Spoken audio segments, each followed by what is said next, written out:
안녕하세요. 박상입니다. 북한의 정치와 사회, 이번 강의는 북한의 정치적 풍경화에 대해 논의할 예정입니다. 특히 북한 풍경화 그림의 구체적인 사례를 만나보면서 그 풍경화 속에 북한의 정치적, 사회적 장치가 어떻게 작동하는지를 이야기해 보려고 합니다. 우선 풍경화에 대한 논의부터 시작하겠습니다. 풍경 사진, 풍경 그림 등 풍경 이미지에 대한 논의, 북한의 풍경화에 대한 논의, 그리고 정치적 풍경화의 의미와 사례들을 설명하겠습니다. 그리고 두 번째, 풍경화에 정치성이 함의되어 있다는 것은 어떠한 정치적 장치가 작동되었다는 것이기도 한데요. 그것을 기억과 망각의 문제, 그리고 그로 인한 물화 현상을 가지고 설명하려고 합니다. 세 번째부터 다섯 번째까지는 북한의 구체적인 풍경화를 보여드리면서 논의하려고 합니다. 예를 들면 북한에서 혁명을 상기시키는 백두산과 구호나무, 노동자의 충성심을 상징하는 붉은 하늘, 자연에 대한 정복을 드러내는 다리, 혁명을 예찬하는 거친 파도, 이런 것들은 은폐된 정치적 의미를 드러내는 물질적 기호들인데요. 이런 것들이 어떤 의미를 갖는지에 대해 논의할 예정입니다. 그리고 여섯 번째는 이 강좌 북한의 정치와 사회의 마지막 강의이기 때문에 전체 강의를 정리해 보려고 합니다. 그러면 이번 강의를 시작하도록 하겠습니다. 여러분 혹시 풍경화 좋아하시나요? 보통 풍경화라고 하면 여러분은 어떤 그림이 떠오르나요? 너른 들판과 푸른 하늘, 혹은 울창한 숲과 나무, 졸졸졸 흐르는 시냇물이나 계곡, 아니면 황금빛 태양이 떠오르는 바다와 한적하게 떠있는 배들이 생각날 수도 있죠. 아니면 숲처럼 빽빽하게 올라간 건축물이나 쭉쭉 뻗은 도로 등이 그려진 도시 풍경이 생각날 수도 있을 것 같네요. 우리가 생각하는 그러한 풍경화가 북한에도 있으며 북한 그림의 예술적, 미학적인 수준도 매우 높습니다. 사실 이러한 풍경화는 세계 미술 시장에서도 크게 주목받고 인정받고 있기도 하죠.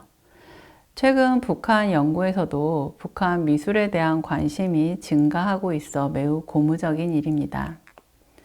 그런데 제가 북한의 풍경화라고 하지 않고 북한의 정치적 풍경화라고 한 것은 풍경화에도 정치성이 내재되어 있다는 의미를 담고 있습니다. 일반적으로 풍경화는 순수 자연 경관이나 주변 경관을 그린 것으로 가정하는데요. 그래서 순수 미술로 바라보죠. 하지만 사실상 어떤 풍경화는 이미 정치적인 내용이 함의되어 있는 경우가 많고 그러한 풍경화를 정치적 풍경화라고 명명할 수 있을 것 같아요. 우선 북한의 정치적 풍경화에 대한 논의는 풍경화가 정치나 이데올로기와 무관한 순수하고 자연적인 그림이 아니라 정치적인 텍스트이며 특히 북한의 풍경화는 그러한 정치성이 국가의 공식적인 문화이자 전통으로 자리 잡고 있다는 것입니다. 둘째, 북한의 정치적 풍경화에 대한 연구는 북한의 풍경화가 망각과 기억이라는 정치적 장치 속에서 그 메커니즘이 작동되고 있다는 데에 주목해야 할 것 같습니다. 우리가 무엇을 기억하느냐 혹은 망각하느냐는 정치적으로 매우 중요한 문제입니다. 우리는 사적인 기억뿐만 아니라 사회적인 기억을 가지고 있는데요. 북한은 이러한 사회적 기억을 인위적으로 만들어가는 시도를 하기 때문입니다. 이러한 시도는 무언가를 망각하도록, 즉 잊어버리도록 만들어가는 정치적 장치로 작동하거나 다른 한편으로는 무언가를 새롭게 기억하도록 만들어가는 정치적 장치가 작동하는 것이죠. 이러한 기억의 정치적 작동은 시각적 장치로 확대 재생산되어 북한의 지배체제를 정당화하고 일상화하는 기제가 되는 것입니다. 북한은 김일성 혹은 김정일의 과거를 상기시키는 기억, 혹은 과거에 전혀 존재하지 않았던 기억을 구성하려는 시도를 하게 되는데 그 대표적인 것이 김정일이 태어났다는 백두산 미령입니다. 이 백두산 풍경화는 김정일이 소련에서 태어났다는 것을 망각하게 하고 백두산에서 태어났다는 새로운 전통을 기억하게 하는 정치적 장치가 작동하는 것이죠. 이처럼 기억과 망각의 정치적 장치 안에서 인위적으로 국가의 공식 문화와 전통이 새롭게 만들어지는데 그것은 시각적인 재현 방식에 의존하고 있는 것이죠. 셋째, 북한의 정치적 풍경화에 대한 연구는 북한의 주체 사상과 미학에서 말하는 자연 개조론에 대한 논의도 이야기할 수 있겠습니다. 김정일은 미술론에서 자연은 뜻이 깊고 정서 있게 그려야 한다라고 강조하고 있는데요. 그 내용은 자연을 개조하고 정복하는 입장에서 바라보고 있는 것입니다. 때로 일반적으로 풍경화는 기술을 통한 자연의 극복이라는 모티브를 보여주며 도로, 다리, 가로수길, 도시 등 건설과 개발이라는 자연지배의 정치적 의도를 드러내기도 합니다. 이러한 인간의 자연에 대한 태도는 인간이 자연의 일부이며 자연과 더불어 살아가야 하는 존재임을 망각하는 것입니다. 이로써 북한의 풍경화를 통해 인간과 자연의 관계에 관해 그리고 북한의 자연에 대한 물화과 전면화되는 자연 개조론에 관해 이야기해 보려고 합니다.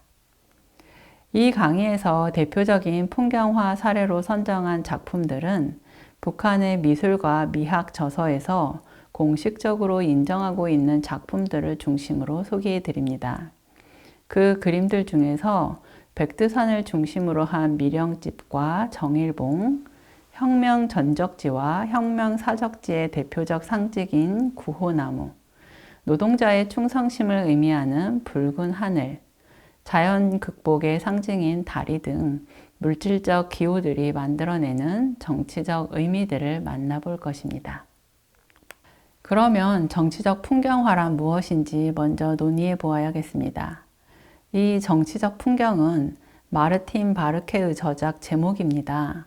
그는 서문에서 이 용어에 대해 알아보면서 독일의 제3제국의 선전상 괴벨스가 하를랑 감독의 영화 콜베르크를 보고 이 영화는 정치적 풍경과 어울리지 않는다 라고 말한 것이 이 용어의 처음 사용이라고 쓰고 있습니다.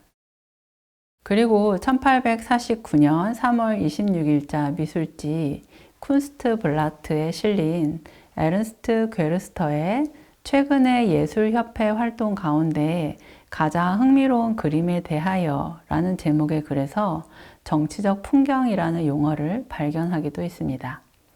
그 글은 산촌마을의 풍경과 바람에 펄럭이는 독일의 삼색기가 그려진 정치적 풍경을 논하는 글이었습니다. 그러면서 마르틴 바르케는 서문에서 풍경을 보는 눈, 풍경을 바라보는 시선이 정치적인 의미 때문에 흐려지는 것이 아니라 거꾸로 한층 더 명료해질 수 있다는 점을 나는 이 책을 통해 보여주고 싶었다 라고 쓰고 있죠. 북한의 경우도 마찬가지입니다. 어쩌면 이 정치적인 의미 때문에 시각 언어를 더 명료하게 읽을 수 있는 것이죠. 이러한 정치적 풍경화의 예를 들면 랭부르 형제가 그린 베리공의 시력 그림을 볼 수 있습니다. 이 그림은 기도서로 사용된 달력의 그림입니다.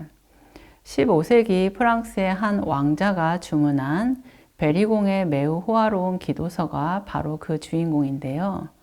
1410년 프랑스 장 2세의 셋째 아들이었던 베리 공작은 자신의 궁정 화가들이었던 랭부르 형제들인 폴, 엘망 장에게 기도서를 주문하죠. 여기서 기도서란 중세 카톨릭 신자들이 사용하던 기도를 위한 교본인데요. 하루 8번씩 행해지던 종교 의례를 행하기 위한 책이었습니다. 베리 공작이 네덜란드 출신의 세 형제에게 주문한 이 기도서는 호화로운이라는 이름까지 얻으며 유명해졌습니다. 이 그림은 3월에 해당하는 그림인데요. 한번 볼까요? 전면에 잘 정돈된 경작지가 보이고 저 멀리 그려놓은 르시냥 성이 보입니다. 이 성은 푸아투 지역의 전략적 거점이었으며 1차 십자군 원정 시대에 건설되었다고 해요. 이러한 풍경 그림은 군주의 통치력을 과시하고 있는 그림이죠. 그리고 독일 풍경화의 개척자라고 할 수 있는 알브레이트 알트도르퍼의 알렉산드로스 대왕의 전투 그림도 보겠습니다. 이 화가는 1500년대에 새로운 방법으로 자연과 풍경을 그리고자 했던 도나우 화파를 대표하는 화가였습니다. 이 화파에는 알트도르퍼, 후버, 크라나우가 유명하며 색과 빛의 감상적 수용은 특히 풍경화의 재현에 동화적이고 낭만적 성향을 부각시켰죠. 이 그림은 알렉산드로스 대왕이 페르시아 왕 다리우스 3세를 무찌른 이수스 전투를 그리고 있죠. 엄청나게 많은 사람들이 혼란스러운 전투를 벌이고 있는데도 하늘과 그림은 역동적이면서도 엄숙한 느낌을 전해주죠. 이 그림은 이수스 전투에서의 승전 기념물이 된 풍경화를 보여주고 있습니다. 이처럼 일반적으로 풍경화란 순수 미술이거나 자연주의적 미술이라고 가정하는 경향이 있지만 그 안에는 정치적 상징이 내재되어 있을 수 있고 그것을 면밀히 읽어야 할 과제가 있다고 해야겠죠. 풍경 사진에 대해 논의했던 데보라 브리아트는 이렇게 말합니다. 풍경 이미지는 그것이 고상하건 아름답건 장대하건 세속적이건 간에 문화적 가계도를 반영하고 있다. 그것은 취사 선택되고 구성된 하나의 텍스트였다. 그 취사 선택의 역사적, 사회적 중요성은 언급되지 않았거나 의도적으로 회피되어 왔다. 데보라 브라이트는 풍경은 사실주의에 입각한 것이라기보다는 취사 선택된 것이며 구성된 하나의 텍스트라고 지적합니다. 즉, 풍경 이미지는 북한뿐만 아니라 서구에서도 그 정치적, 사회적 의미들을 함의하고 있으나 그것에 대한 적극적인 논쟁은 회피되었다고 보는 것이죠. 따라서 정치적 풍경은 현실적인 풍경의 가상을 포함하는 것이며 그러한 풍경에 대한 해석은 정치적인 의미가 부과될 때 더 명료해질 수 있다고 하는 것이죠.